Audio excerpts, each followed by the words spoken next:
Sometimes he is asked by individuals if this story is a true story. His only response is a forced faint smile. After all, it is they who will register it into their consciousness, and in the end, they will believe what they wish to believe.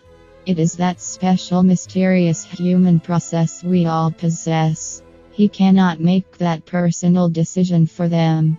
Their decision becomes their truth to them, and his is his. Winter is not his season and killing is not his thing, but he realized that each exists and each will have its time in this world. In certain times and certain places, certain inexplicable events can transpire, events that are counter to our beliefs and defy what we believe is logical. Through no choice of our own, we are sometimes drawn to negative worldly forces that we have no desire to align our souls with, and then we must participate in events counter to the fiber that creates our being. We must deal with them with whatever means are necessary. And so it was with him. This is his story, John McFarland, an ordinary man until he met her. It's about him and her. He could get under the covers with her and taste her, smell her, feel her, and experience her full womanhood. She was sweet, she was soft, she was loving, but some might say she was evil. That cold afternoon he shivered ever so slightly, even in the light of the late afternoon sun, as he reached the old rusty broken red side door. This decrepit structure seemed like a highly inappropriate place in which a thing of beauty would have to die, but she had chosen the place, not him, and he would do what he had to do to finally bring it to an end. Beauty is not a substitute for humanity, and no being can truly live and love without its humanity. His soul would somehow summon up the courage to put out the life force of a beautiful creature that had no apparent soul. He would live with the deed forever, but he could rest with it, having no regrets, knowing that no other human would die because of her. The priest seemed right, she was evil, albeit beautiful. Love lasts only to a point, the point where it can no longer be considered an asset to be cherished.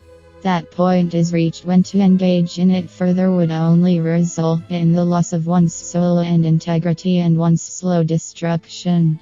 He admitted to himself that he had loved her once, but that time seemed so long ago now. A time lost in a mist that the wind had pushed away farther and farther away from him until it had dissipated into the infinity of nothingness. Too many people's lives had ended at her hands.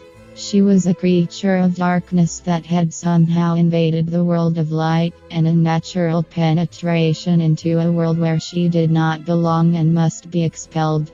So now we arrive at the inevitable, the revelation, the attachment of the description to her being, her existence. It is difficult to convey to others, but in one sense it is easy, for there is only one name for Claudia's kind. You know them, of course, from the legends about creatures that walk the night.